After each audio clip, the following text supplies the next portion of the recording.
This is the Stellaluna Motif Edged Crochet Shawl. This is a beautiful crochet shawl worked from the bottom up. The motifs are crocheted first, then the shawl is crocheted in decreasing rows. The pattern is written to be easily adaptable. Add more motifs for a larger shawl. The repeat for the rows is an even multiple of 17 stitches per repeat. You will need 2 balls of Be So Vivid yarn, my number 4 worsted weight self-striping yarn. You will also need a K 10.5 or 6.5 millimeter crochet hook. The sample is shown in 2 balls of Be So Vivid yarn, colorway Miami Vibe. Let's get started. I'm going to start by making one of these motifs to show you how to do it, but before we do that, let's take a look at the chart for that motif. And let's look it over so you can understand how to read the chart as well. So this chart begins with a chain 5 and slip stitch to the 5th chain from your hook to form a ring. Chain 3 is the beginning of round 1. 15 double crochets in the ring and slip stitch to the top of the chain 3 at the beginning of the round to join. At the end of round 1, you should have 16 double crochets. Okay, so let's go back to our yarn now. And for this demo, I'll be using Be So Vivid yarn in a different color. This color is called Unicorn Kiss. And we're going to start by tying our yarn to our crochet hook. You can use a slip knot, a square knot, whichever works best for you. There's no wrong way to do that. And our motif begins with a chain 5. Slip stitch to the 5th chain from your hook to form a ring. Round 1 begins with a chain 3, which counts as a double crochet.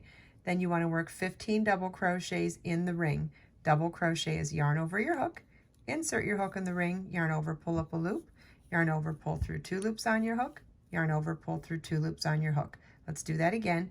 Yarn over, insert your hook in the ring, whoops, yarn over, insert your hook in the ring, yarn over, pull up a loop, yarn over, pull through 2 loops on your hook, yarn over, pull through 2 loops on your hook.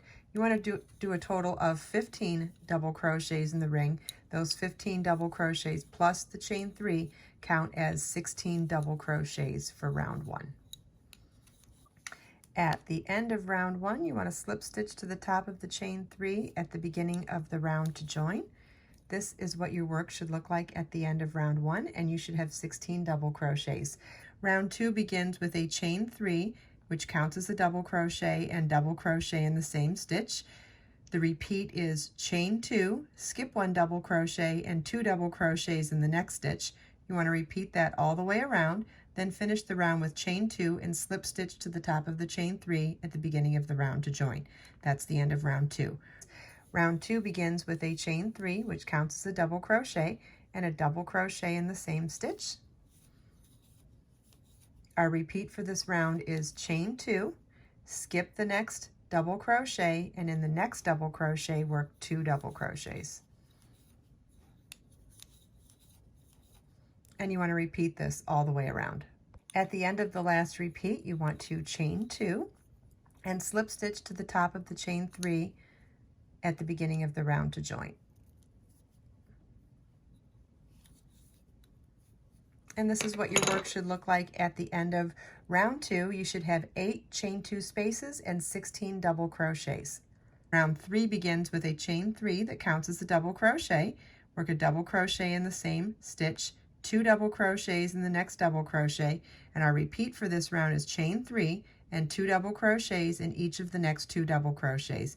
You want to repeat that all the way around, chain 3, and slip stitch to the top of the chain 3 at the beginning of the round to join. Round 3 begins with a chain 3, which counts as a double crochet, and work a double crochet in the same stitch. Work 2 double crochets in the next double crochet.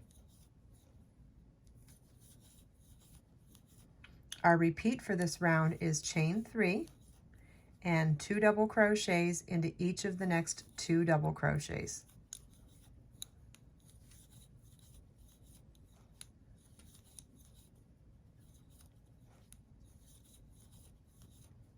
And you want to repeat this all the way around. At the end of the last repeat, chain 3 and slip stitch to the top of the chain 3 at the beginning of the round to join.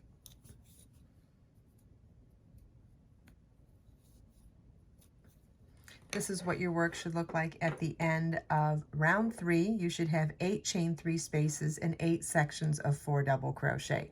Round 4 begins with a chain 3, which counts as a double crochet, 1 double crochet into each of the next 3 double crochets, and our repeat for this round is chain 5 and 1 double crochet in each of the next 4 double crochets. You want to repeat that all the way around, slip stitch to the top of the chain 3 at the beginning of the round to join. Round 4 begins with a chain 3, which counts as a double crochet, and 1 double crochet in each of the next 3 double crochets. Our repeat for this round is chain 5 and 1 double crochet into each of the next 4 double crochets.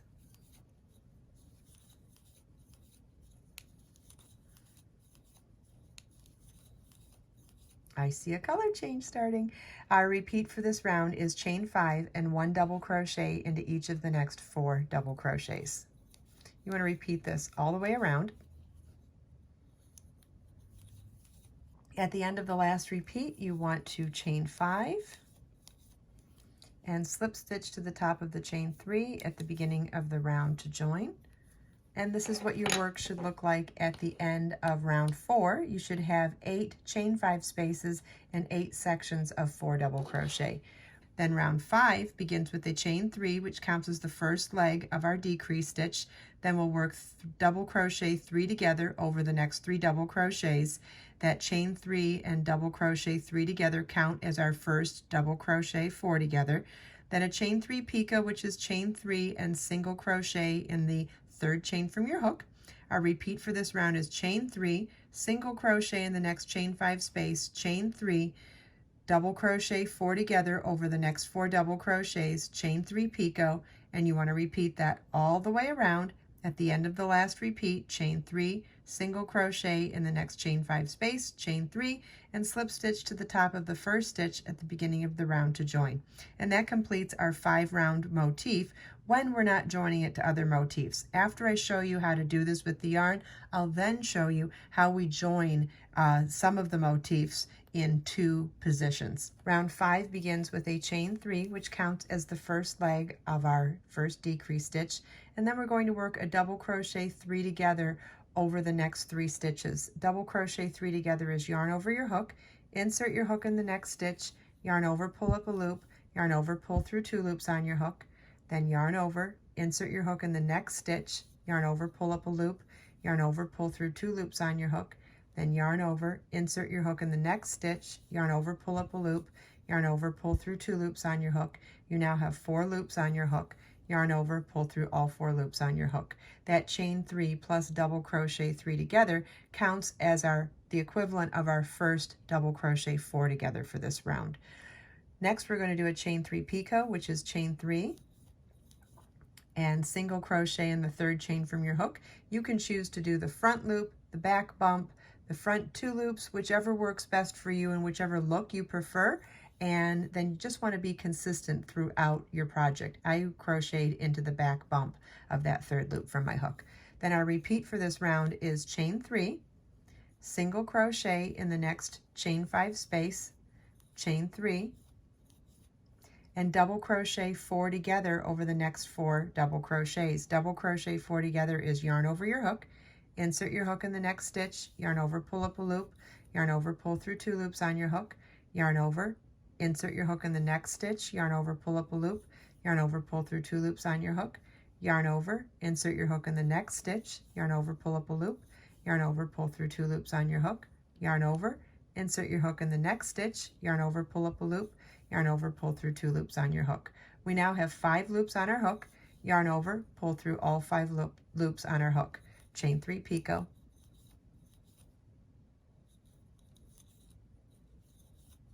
and you want to repeat this all the way around. At the end of the last repeat, chain 3, single crochet in the next chain 5 space, chain 3, and slip stitch to the first stitch at the beginning of the round to join. And this is what your finished first motif should look like. You want to fasten off and weave in your loose ends. Next, I'll show you how we join two motifs together. Rounds 1 through 4 are exactly the same for all of the motifs. The only difference is how we make some slight adjustments in round 5 so that we can join our motifs together. And all we're going to do is replace some of the chain 3 picots with joining chain 3 picots. And I'm going to show you how to do that when I complete this other motif through round 5. But we're going to join in 2 adjacent picots, and then going for, obviously the first one you join, it doesn't matter which 2 you do, right? But going forward from then, you want to skip 1 picot and make sure you join in the next 2 so that we're creating a type of an arced line. And let me show you on the joining motif chart. You can see here, see how by skipping just 1 of them, if we skipped 2 of them, we'd get a straight line. But I'm trying to create a curved line so that we're creating that edging for the half circle shawl. So the way to do that is to skip only 1 motif in between the 2 that we join. So let me show you how to join them now. So I've got rounds 1 through 4 done on this motif. Also, look at how pretty the color transition looks when you join motifs in order as you're going through your ball of gradient yarn. So pretty. So now we're up to our 3rd motif, and we're starting round 5. Round 5 started with a chain 3 that counted as a double crochet, or the first leg of our first decrease stitch, and we'll work that double crochet 3 together over the first 3 stitches. Chain 3 picot. I'm going to get past this first one so I can show you on the next one. Chain 3, single crochet in the next chain 5 space, chain 3. Okay, so now we're on our first repeat of this round, and we're going to start with a double crochet 4 together over the next 4 stitches. Earlier in the video, I showed you slowly, step by step, how to do this stitch. Okay, so now instead of the chain 3 picot, chain 3 and single crochet in the 3rd chain from our hook, we're going to do a joining chain 3 picot, and we're going to join it in a specific spot. So as we're going around here, we want to, if these 2 are the joined picots, we want to skip the next one and then join in the next 2. So we're going to join in this one here. We're joined, skip, join here. And we're going to do a joining picot. A joining picot is a chain 1, slip stitch in the adjacent chain 3 picot, chain 1. So that chain 1, slip stitch, chain 1 counts as our chain 3 for the picot, and then we'll single crochet in that 3rd chain to join. And I'm going to chain 3, continue on in my pattern, single crochet in the next chain 5 space, chain 3. And I'm going to set my work down now so you can see what this looks like. Isn't that great? So now we've joined picot to picot, and all we did the exact same stitch pattern for round 5, but instead of working just a regular chain 3 picot, we did a joining chain 3 picot. So let me show you how to do that once more for joining this picot here. We'll start with our double crochet 4 together.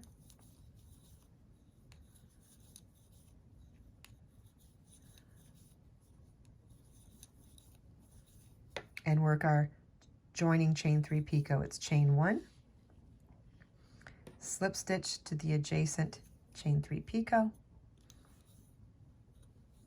chain 1. So it's chain 1, slip stitch, chain 1 that counts as our chain 3, then single crochet in the back bump of the first of those 3 chains, and then continue on in pattern chain 3, single crochet in the next chain 5 space, chain 3. And so for the rest of the round on all of our motifs, we will simply work the regular chain 3 picot now. This is what your work should look like after you have 3 motifs joined, noticing that the motifs in the middle will always only have 1 picot in between the 2 joins. You want to repeat this 3rd motif for the remainder of your motifs. If you're making the shawl the exact same size that I made, you'll need 9 motifs total. And if you want to adjust this to make it larger or smaller, you can add or subtract from the 9.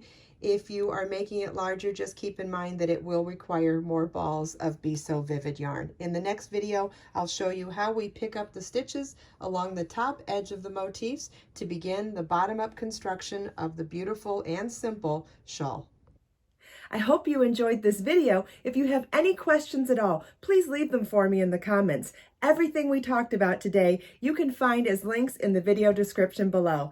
Let us make time to create, share, and inspire today and every day. I'll see you in the next video.